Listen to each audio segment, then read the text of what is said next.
You're listening to the Option Alpha podcast from optionalpha.com, where we show you how to make smarter trades, learn how the stock market really works, and generate consistent monthly income. Now, your host and head trader at optionalpha.com, Kirk Duplessis. Hey everyone, this is Kirk here again at optionalpha.com, working every single week to make this the most popular investing podcast offered in iTunes and online because it's based on one thing and one thing only, and that's helping you make smarter trades. So again, thanks so much for tuning in today. Got a lot of positive feedback last week on our show for Warren Buffett. If you haven't had a chance to check out that podcast about Buffett's options trading strategy and philosophy, or what we think his philosophy is, check out that show. It's optionalpha.com/60.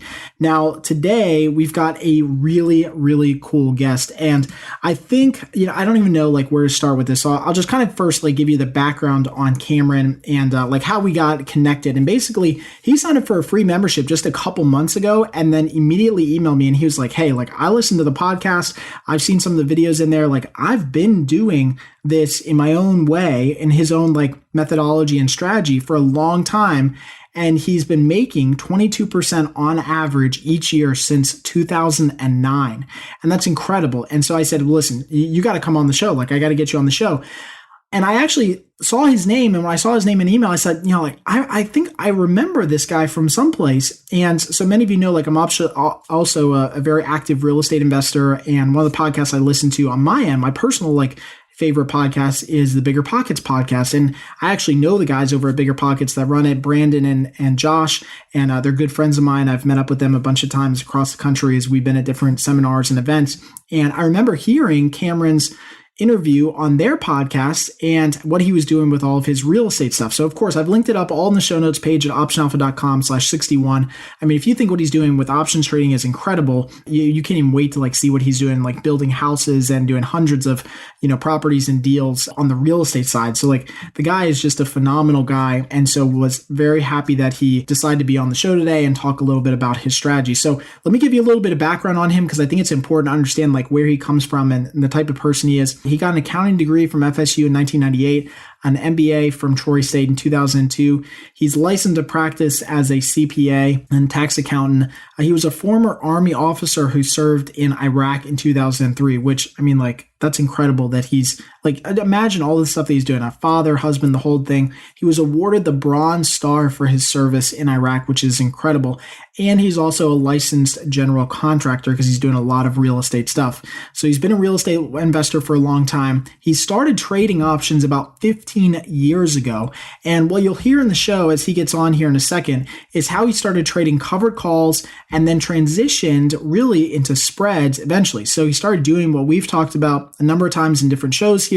I think it's the natural progression that most people have, is to trade the covered calls first and then kind of slowly transition to just doing options trading as a whole. But what I think I want you to focus on, if I just can take 1 second, just tell you a little bit about what you should focus on this podcast in particular, is number one, his strategy is so simple. So hopefully everyone is not listening to this on half speed, but his strategy is so simple. And I call it a 1-by-1 strategy. And you'll learn what that is as we get into the show. And number two is that when we started talking about his exit strategy, it's so incredible how he had this cool cat philosophy for managing trades and things that moved against him. And you'll hear it in his demeanor, in the way he just talks about it. And I even bring it up later on the show. But again, as somebody who's been in this business, and I see a lot of people come through and people get so frantic when things move against them or trades go wrong, listen to how he describes his investment strategy for exiting trades or managing trades that go against him. It is definitely something that when you hear it, you hopefully understand how confident this guy is in his strategy, because he knows that it works long term. So I think it's going to be a really cool podcast for you. Obviously, again, we'll have everything in the show notes page. You can go to optionalpha.com/show61. But let's take a second here and jump right into the show. All right, so we've got Cameron Skinner on the phone. Cameron, welcome to the show. Hey, Kirk, how are you doing? Good, man. Hey, so let's get right into it here. And why don't you tell everyone a little bit about who you are and what your background is and what you do right now? Well, actually, I say I'm an accountant by trade. I went to Florida State and I got an accounting degree. I like to tell people the only thing worse than sitting through a boring accounting class is actually doing accounting in real life, 8 hours a day, 5 days a week. So I kind of then moved over into doing some real estate developing, some rental properties. And during that time, I actually started doing some options trading back several years ago, about 15 years ago, back when it was much more difficult. You actually had to use a broker to do the options. And I tell you what, the spreads were just so far. It was really hard. Not as hard. It was a lot harder back then than it is now. Right. So what you're basically saying is everyone who gets into options trading now, you've got it way easier because you don't have to call in and the spreads aren't $3 wide to be able to do a contract. Yes, that is very true. Gotcha. Well, this is cool. And I said this in the intro a little bit too, but we actually kind of got connected through the Bigger Pockets podcast and those guys because I know them and you were on their show talking about real estate, what you do, which is really incredible anyways. But then we had emailed back and forth and you said that you do a lot of options trading. So why don't you, just kind of tell everyone a little bit about like what your overall strategy is, maybe kind of like take us, like high level, and then we can kind of dig down a little bit deeper into some details. Right. I started out kind of to bring you to where I am today. I started out doing a lot of covered calls early on or cash covered puts. And kind of what got me into options trading was I was doing rental houses with options to purchase. And so in other words, I would rent a house and someone would pay me a little premium for the option to purchase it at a specific price at some date in the future. So actually, when I was kind of researching options on real estate, I kind of started learning more about options on stocks. And so I was like, wow, you can kind of do the same thing on stocks. You can kind of rent your stock out with a covered call and get a little bit of premium. And then you just guarantee the person on the other end that they can buy it at a specific price in the future. And I did that for several years. But like we were saying before, early on, it was real difficult to do some of the more complex strategies like the iron condors or the credit spreads, just for the simple fact that the spreads were just too great and there just wasn't enough volume in the option market.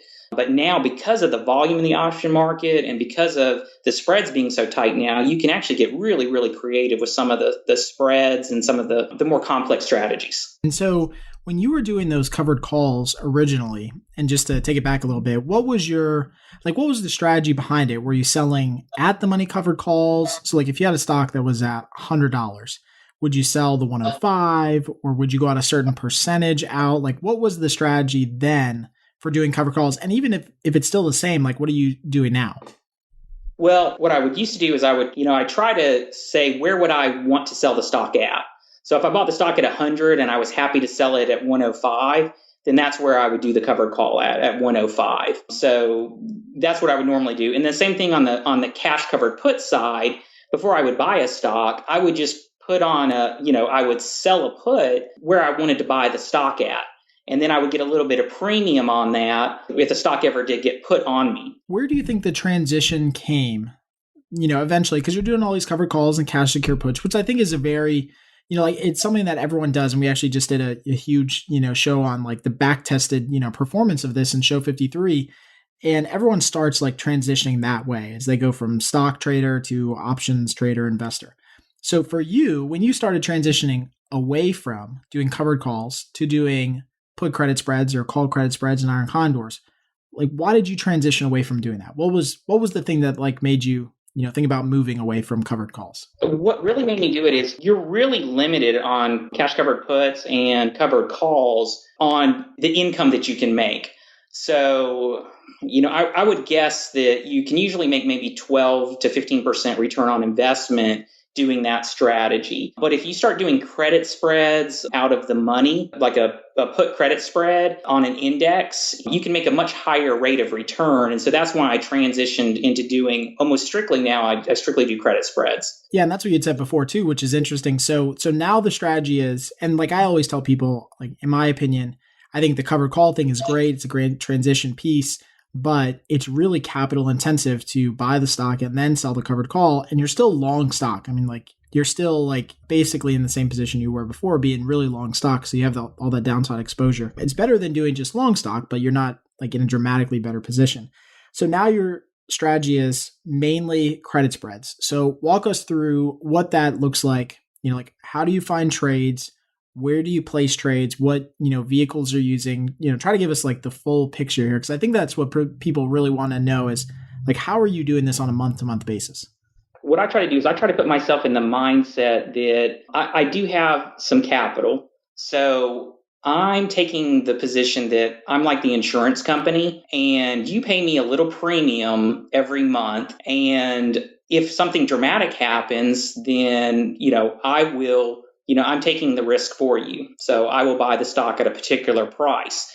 But then again, then I'm also buying protection below that.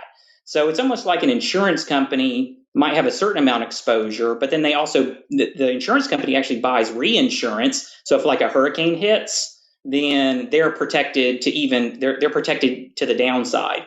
So what I normally do is I'll take, let's say the SPY, for example. I usually trade the SPX or the RUT, but on a smaller scale, the SPY. What you can do is about 10% out of the money, I will buy a put, I will sell a put, and then I will buy protection, usually 3 strikes, 1 to 3 strikes below that. And I'll put one on every day, and then I'll take one off every day. Gotcha. So that'll be, so this is interesting because I want to break it down here. So like right now, the SPX is trading at about 218. So you'd put credit spread, somewhere around the 195 level, but you're literally entering them and taking them off at the next day. Like, so if you enter one today, you get out of one tomorrow, or you just enter another one tomorrow and you just keep, legging into new strategies. Well, what I do is I sell one today. I'll sell one today 60 days out, and I'll buy one back at about 30 days out. Getting out of the position after about 30 days. Correct. Gotcha. So why 30 days? Let me ask you that, because I know that there's a lot of and people do it a lot of different ways. We do it percentage wise here at Option Alpha. Like we'll get out at 50% because that's what we've kind of, started doing a lot of back testing in and find that that's, like the best area to get out. But why 30 days? Is that just what you started with and now you just kept going with it? Why not hold it longer? I think that's the question that people always have is like, why get out at 30 days versus just holding to expiration? I've just found through looking at a lot of data and also doing this for a while that what basically your best decay, when you're 10% out of the money, basically 2 standard deviation points, your best decay comes between 60 and 30 days. So I'm playing the decay because if I say I put that trade on and I get $1,000 on that trade, or if I was trading the SPY, I would get $100 on the trade. It's going to decay down to about $200. It's going to decay from $1,000 down to $200, and I go ahead and take it off and re-roll it and get another $1,000. So I'm making $800 every month versus only making $1,000 every 2 months. And just that, and it's that ability to increase the velocity of your money and the number of times you can roll it over. And I mean, just even like back testing wise, the ability to have a higher win rate and to capture that premium earlier definitely like works out long term. So it's, in my case, it's just, more about the win rate and stuff. But it's interesting to hear a different perspective on why you do it and how you do it, because at the end of the day, we're both doing about the same thing. It's just a little bit different, technique or strategy that we're using. So you enter all these trades, you do SPX and RUT. And is that mainly because of the cash secured nature of those, or why not do something else besides those 2 major indexes? I do those 2 major indexes, and I'll kind of switch between the 2 depending on where they are, on how much premium I can get, about 10% out of the money. But I'll tell you that there's huge volume in those, so you can always move out of the positions or roll them out relatively easy. And then also there's just the spreads are so tight in those because there is so much volume. And then so when it comes to actually like managing positions that go against you, right? So like if a position that you entered, say it's 10% on the money, but then we have a 10% move in the market, how do you deal with that? Is that just, I'll just leave it up to that. How do you deal with a position like that? What is your philosophy or strategy or technique to protect or hedge or, transition a trade that moves against you? Normally what I'll do is I'll just stick to the strategy. I'll still buy it back 30 days out. So I might have put it on at $1,000 and say we have a huge move. We have a 10% move. I might be buying it back for $6,000. So, but then I'm putting another one out, 10% out of the money, 60 days out, so I'm getting $1,000 premium. But usually that's happening, volatility spikes. So then I'm getting more premium. So then I might even get $2,000 for the same exact trade. Just for the next month. Yeah. Right. So let me ask you this. So real quick, how long have you've been doing this now for how many years specifically? I've been trading options for about 15 years. Okay. And you've been doing this strategy practically the entire time. I mean, like, you started with covered calls, but then you transitioned into credit spreads. And is that right? Fair assumption? Yeah, I've been doing the credit spreads for about, I would say, 7 to 8 years. Okay, great. And so you've obviously been through market corrections, you've been through flash crashes and all this other stuff like that. But at the end of the day, it's still profitable for you more so than anything else. And what I want people to really get out of this is how calm you said that you would buy it back for $6,000. Because I completely agree with you in the sense that you have to look at that strategy not as an individual trade. And if you can adjust that trade, great. But like in your case, your strategy is just stick to the game plan, right? Like do the same thing, the bread and butter, rinse and repeat.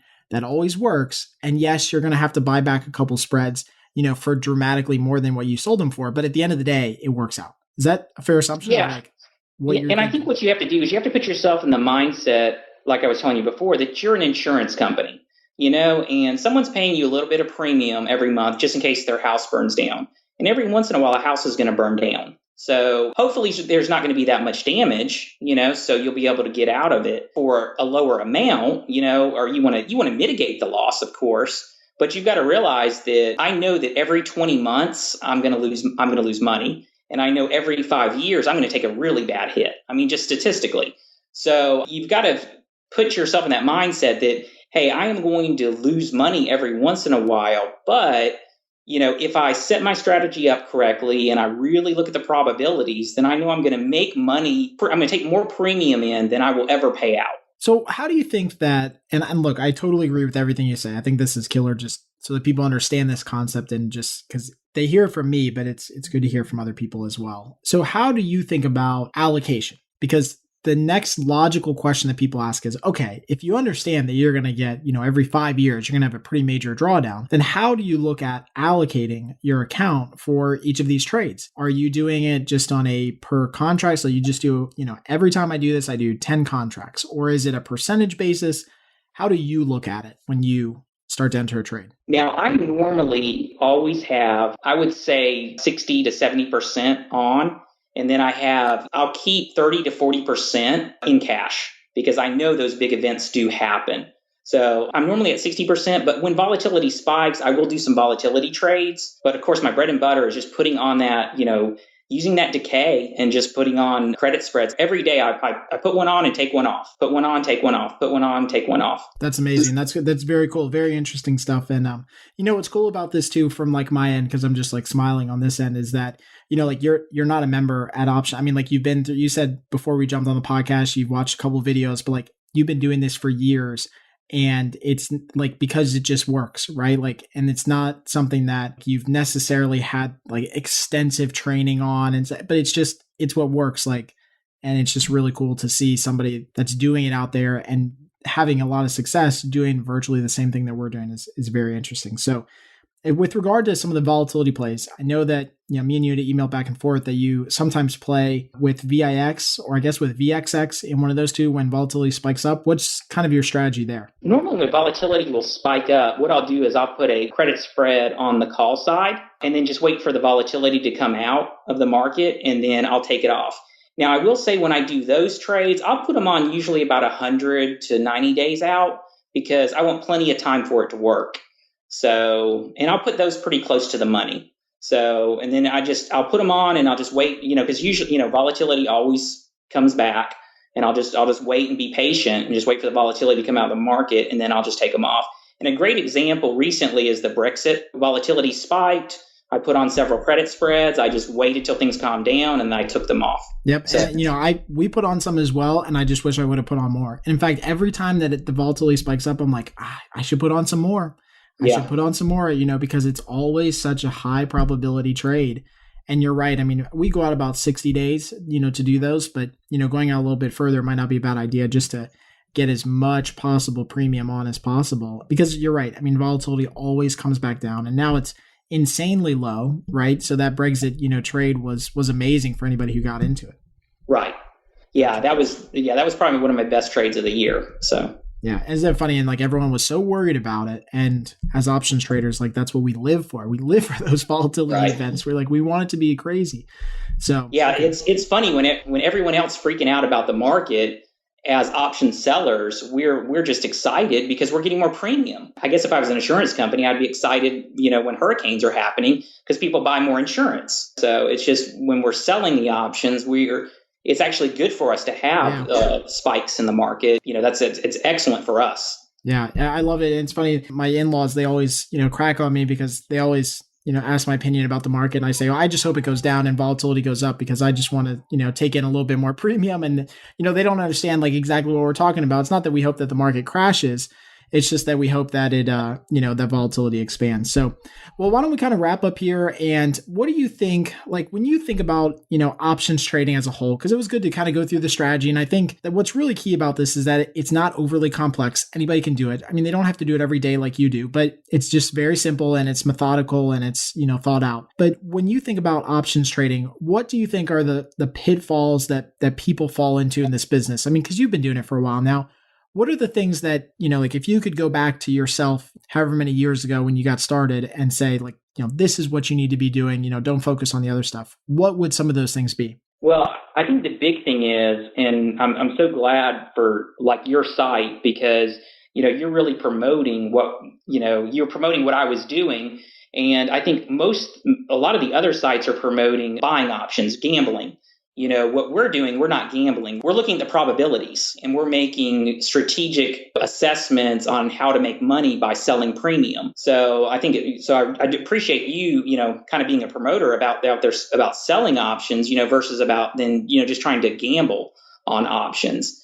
And the big thing is I would stress to everyone is make sure, like I was telling you before, is if you're going to be selling options, you need to make sure that you have plenty of reserves because you are going to have those one-off events. There's going to be some huge moves in the market and you've got to be able to have some capital at the end of those moves to get back into the market. I agree. And I tell people, I get emails probably every week. They're like, how do I avoid a black swan event? And you can't avoid them. That's why they're black swans, because they're unavoidable events. And the only way you manage to get through them is to have enough capital and cash to keep making trades. And because at the end of the day, that's really what all that matters. Right. And I think that's another good point is you got to look at this thing as a long term. You can't think that you're going to go in and make an enormous amount of money. And I remember listening to one of your podcasts where you read an email where someone were saying they wanted to make like 100% return a year. Sure, you can make 100% return a year in options, but you're risking an enormous amount. So you've got to you've got to set up your strategy to be realistic that, hey, the strategy I laid out to you today, using 60% of your capital, you're going to make 50% a year if everything works perfectly, which it never does. I lost money in January and February of this year because of when everything went down very quickly. So you're going to have losing months. So you've got to kind of factor that in. So, you need realistic expectations, 25 to 30% returns on investment. Totally agree. I don't think it's out of the wheelhouse to be able to do that, but the amount of risk that you would take makes it, not something that most people would actually want to live through. And, like most people really can't handle a 25 or 30% drawdown without, pulling their hair out and pulling the plug and quitting. Very few people are going to, work through that and keep trading and, really see the light on the end of the other side. So, well, this has been really good, Cameron, to talk about, and I really appreciate you coming on the show and kind of sharing a little bit about what you're doing with trading. I think it really helps out with other people. So obviously, people can get in contact with you by going to the show notes page, optionalpha.com/show61. So if you have questions, post them there, and then hopefully Cameron can come back in every now and again and kind of check in there. But where can people find out more about what you do? Because I know you do a lot of really cool stuff with real estate, which we didn't even really talk about, during this podcast. But for those of you who are interested in real estate, I'll link up this show in the show notes, the interview that Cameron did on the Bigger Pockets podcast. Very cool what he does with real estate and with rental portfolios and stuff. So if you're interested in that, but where can people find out more about you and learn about what you do, Cameron? Yeah, the best thing to do is just reach out to me. You can reach out to me on Facebook, or you can just email me. Best place to email me at is crazyrent, crazy with a K, KRAZYRENT @gmail.com. That's, just if anyone's got any questions. Of course, I'm also an accountant, so I know sometimes options can get kind of complex on the tax situation. always feel free to, if you got a question, to send it to me. I enjoy answering questions, enjoy helping people. Awesome, man. Well, thanks. Well, thank you so much for being on the show. And we'll definitely put all that stuff in the show notes page again, optionalpha.com/show61. And you guys can get in touch with Cameron. Cameron, thank you so much again for being here today and for sharing your story. Thanks, Kirk. And now our favorite part of the show, Trader Q&A, where we answer a question from one of our current members about options trading. Got a question you'd like Kirk to answer? Live on air? Just head over to optionalpha.com/ask and hit the record button to leave a message. That's optionalpha.com/ask. Hi, Kirk. Happy birthday. I have 3 questions. 1, which technical indicators and parameters are you using after the signals report? 2, do you know of any good overall technical analysis books or webinars or website as a good source to learn? And 3, do you look at any sort of fundamentals before making a trade? All right. So, hey, Ellie, thanks so much for the question. And so there's really 3 things that you talked about here, really like 3 questions. The first was, what are we using after the signals report? And we're not using anything different after the signals report, I guess, is the end result. So those of you who are new, they're just joined the podcast. The signals report is something that we launched back in January, still available at optionalpha.com/signals. And it basically goes over the 20-year backtesting analysis that we did on 223 different stocks. And so we are still using those signals that we, basically came out of that report to generate profitable trade signals. And it's not that we use them all the time, but if we need to be swayed one way or another, meaning if we, need to look for a bullish trade, then we go into those technical signals and kind of scan through the setups to see if there's any bullish trades that are out there. If we need to do a bearish trade, then we're going to use, some of those bearish signals and scans to find something that's bearish. So we don't use anything different than that. Again, there's only a handful that actually work and that are pretty reliable, and we still use those as part of our trading. The next thing you talked about was any resources. I think resources is like a floodgate of things. If you are listening to this podcast and if you've got a great resource for technical analysis, please head on over to the show notes at optionalpha.com/show61, add it in the comment section.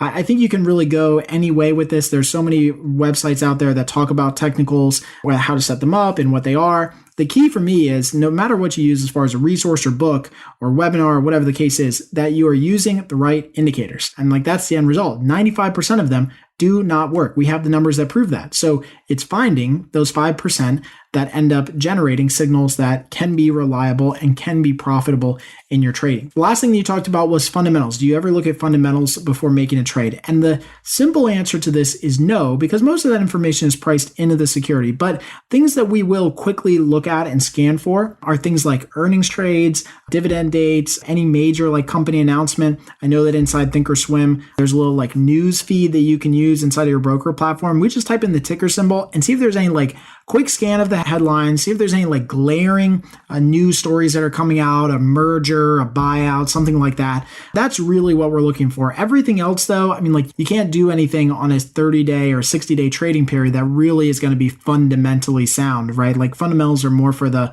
person who wants to be a long-term investor in Coca-Cola or, Google or Apple or Facebook or whatever the case is. So we don't do a lot of fundamental analysis. Actually, what's incredible about this is that when we launched our private forum for pro and elite members only, we have guys that are in there that will mention comments like, hey, did you hear there was a buyout on this?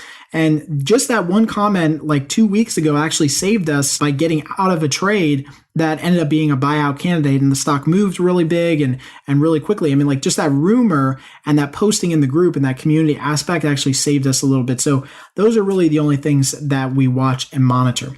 So thanks again for your comment and for your question. Now remember, if you'd like to get your question answered here on the podcast or live on Facebook and Periscope in the future, head on over to optionalpha.com/ask and click the big red button in the middle of the screen and leave me a private voicemail. There's no software to download or install. It's incredibly easy. Now, before we go into the closing bell segment, I want to let you know how you can get our freebie today for the podcast. It's our 7-step trade entry checklist, and it kind of goes through everything that we do step by step before we get into a trade, and make sure that you're doing so in a systematic and thought out process. Again, it's completely free, and you can get it by going to optionalpha.com/7steps. That's just the number 7 and then STEPS. Or what's really cool now, and some people said that they noticed this on the last show, you can actually text to get a copy of this, and you text the word, it's just one word, 7, the number 7, steps. So 7 STEPS to the short code 44222. So again, you can just text the word 7 steps to 44222, and you'll be automatically emailed a copy of our 7-step checklist, which is really cool and easy. So let's get in the closing bell segment and talk about a new trade that we're making in SPY. Now, the closing bell. Find out which stocks we're looking at right now, trades we're making, and hear our game plan moving forward.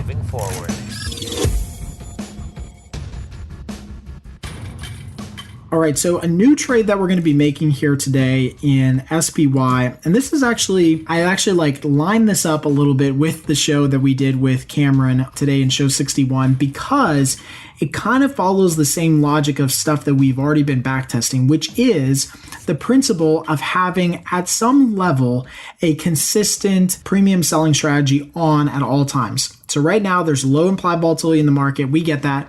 And what we've started doing, and I've mentioned this a number of times, but it's worth mentioning here in particular again, we've started backtesting a lot of strategies. And when I say a lot, I mean, so far we've backtested 21 million different ways that you can trade option strategies. I'm talking everything from a 10-day strangle in SPY to a 15-day to a 20-day to a 10-day that's a 70% chance of success versus a 10-day that's an 80% chance of success.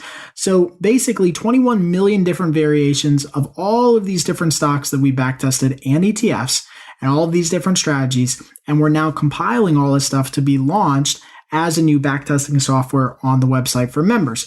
And so this is going to be really cool. And one of the things that we found, or that we're starting to find out of this, are these clusters or pockets of performance metrics that suggest that a consistent premium selling strategy on a very small scale helps not only with your portfolio and making the equity curve smoother, so not having so many ups and downs, but also keeping and maintaining this consistent premium selling philosophy religiously as far as like a monthly or weekly strategy also does help enhance returns slightly. It's not the difference. We're not going to see a difference between 10% return and 30% return here by doing this, but it's like, in increasing your returns by 4 or 5% over the course of the year by having this methodical and consistent option selling framework. So again, there's definitely some variations or some techniques that we need to use that we found out of backtesting all of these different strategies that really work and some that work a little bit better. And obviously we'll be talking more about that as we get closer to launching that here, hopefully in October sometime.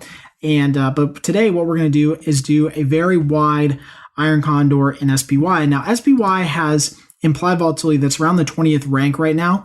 And so it's not high by any stretch of the measure and not something we traditionally do. So this is where we're changing our methodology and strategy just a little bit as we're starting to learn more about this backtesting software and data that we've collected. And we're going to do a really, really wide iron condor in SPY. Now, at the time that we're recording this video, we're going to go ahead and do the October options, which are 53 days out. So those are 53 days out from the time that we record this video. And what we're going to do is we're going to sell basically the 20 delta puts and the 20 delta calls on each side. That's going to be our short strike. And right now, at the time that we're doing this video, that ends up being a 223 call option and a 203 put option. So the stock is trading right about 216 or so right now, SPY. And so we're going to go out to the 223 calls and all the way down to the 203 puts. We're going to sell those as the baseline for our iron condor. So like those inside wings. And then what we're going to do is we're going to go out $5 on either end just to make it, really symmetric and very balanced. And we're going to buy the 228 calls, so $5 above our short strike. And then we're going to buy the 198 puts, which are $5 below our 203 short put strike. So I know a lot of numbers and things going back and forth, but hopefully you can visualize it. And again, we'll have charts and videos and stuff like that linked up in the show notes. But once we do this, we're going to collect about $1.12, $1.13 in premium, depending on how we can get filled here. And so the whole idea is that we're doing this very, very small. We're doing it 3 contracts, which is really small for our portfolio, but starting to build a framework from here as to having some sort of ongoing premium selling strategy in place. Again, we're doing it really small allocation. I can't stress this enough. It's not like we're doing 5% allocation here. There's like less than 0.5% allocation for our portfolio as far as risk goes. But hopefully we should be able to manage this trade a little bit closer to expiration and taking a little bit of income while we wait for volatility to return. So the whole strategy that's going to be morphing in the future, and again, we'll talk about this in longer podcast shows in the future, as we morph this strategy and get more data and all the numbers start to come in and we really crunch all the variables, we're definitely seeing that some sort of consistent option selling strategy can enhance returns a little bit and smooth out your equity curve, which is something that everybody wants to do as far as their portfolio goes. So hopefully that was helpful. Again, I know it's a little bit of a shift and change, and that's normal to happen as we start doing more research and start learning some more. We can start shifting and adapting our strategy to enhance our performance, hopefully. So hopefully that was a really good explanation here for our new low volatility SPY Iron Condor trade. Thanks for listening to the Option Alpha podcast. If you liked what you heard, please drop by iTunes and leave a rating or comment. Plus, you can get everything: free email updates for future shows, transcripts, video tutorials, case studies, and more. Just visit our website at optionalpha.com. All right, so I truly hope you enjoyed today's show, and again, got at least one thing out of it that you can apply right now to make you a smarter trader and more profitable investor. As always, you can get additional resources, some of the links that we mentioned in the show, and some related video training on some option selling strategies by going to the show notes page at optionalpha.com/show61.